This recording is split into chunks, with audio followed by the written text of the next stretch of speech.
بسم اللہ الرحمن الرحیم۔ ناظرین محترم، مقتل کی کتابوں میں حکیم بن طفیل کا ذکر ملتا ہے۔ یہ شخص کوفہ کے سرداروں میں سے تھا اور یزید کی حکومت کا بہت زیادہ حامی اور مددگار تھا۔ اس کا کربلا کے واقعے میں قتل و غارت کا بہت زیادہ ہاتھ تھا۔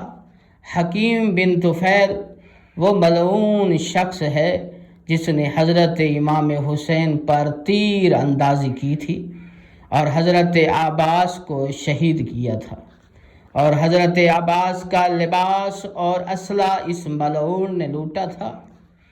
اس سے جب پوچھا گیا کہ تو نے فرزند زہرا پر کیوں تیر اندازی کی، تو اس نے گستاخانہ جواب دیا کہ میرا تیر انہیں نہیں لگا تھا کہ امام کے لباس پر تیر لگا تھا اور امام کو کوئی نقصان نہیں پہنچا تھا، جبکہ یہ ملعون جھوٹ بول رہا تھا۔ لیکن اس کا یہ عذر ناقابل قبول سمجھا گیا۔ عبداللہ ابن کامل جو سپاہی تھا جناب مختار کا، اپنے چند آدمیوں کے ساتھ اس کے گھر گیا اور اسے گرفتار کر کے لایا، اسے دارالامارہ لے آیا۔ حکیم بن طفیل کے رشتہ دار حجر بن عدی کے پاس گئے، اور عدی عراق کے شیعوں میں سردار اور امیر المومنین کا بہت زیادہ چاہنے والا اور حامیوں میں سے تھا۔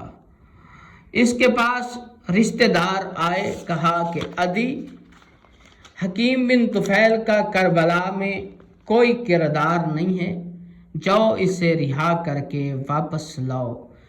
جب یہ بات عدی کے قبیلے والوں نے کی، کیونکہ حکیم بن طفیل بھی عدی کے قبیلے میں سے تھا، تو عدی نے جواب دیا کہ کربلا کی تاریخ سے بڑا خوب میں واقف ہوں۔ یہ ملعون نے کربلا میں بہت بڑا ظلم کیا۔ مختار کہا، میں حجر بن عدی کبھی سفارش نہیں کروں۔ حجر بن عدی نے اپنے رشتہ داروں اور اولاد کے ساتھ صفین کی جنگ معاویہ اور اس کے لشکر کے خلاف لڑی تھی۔ حجر بن عدی کے 3 بیٹے تھے، ایک کا نام طرفہ، طارف اور طرائف تھا۔ صفین جنگ میں یہ بیٹے عدی کے شہید ہو گئے۔ عدی مختار کے ہاں بہت زیادہ محترم تھا، مختار اس کی کوئی بات رد نہیں کرتا تھا۔ حکیم بن طفیل کے رشتہ دار عدی کے رشتہ دار تھے۔ عدی سے جا کر خواہش کی کہ مختار کے پاس جاؤ، حکیم بن طفیل کو چھڑوا کر آئیں، مگر یہ بات اور یہ سفارش حجر بن عدی نے مختار سے نہیں کی اور سفارش کرنے سے انکار کر دیا۔ بن کامل کو کوفہ کے شیعوں نے کہا کہ حکیم بن طفیل کو ہمارے حوالے کرو، ہم اس سے امام حسین اور غازی عباس کا بدلہ لیتے ہیں۔ تو بن کامل نے اس حکیم بن طفیل کو کوفہ کے شیعوں کے حوالے کیا، اور کوفہ کے شیعوں نے انہیں ایک خوب سزا دی۔ کوفہ کے شیعوں نے مقام عذران پر لے گئے اور حکیم بن طفیل کو ایک دیوار کے ساتھ کھڑا کیا اور اس سے کہا کہ تو نے کربلا میں حضرت عباس کو شہید کیا تھا، اس کا بدلہ آپ کو قتل کیا جاتا ہے۔ پھر کہا کہ تم نے بہت بڑا ظلم کیا کربلا میں، اس کا مزہ اور اس کردار کا یہ مزہ آپ کو چکھنا پڑے گا۔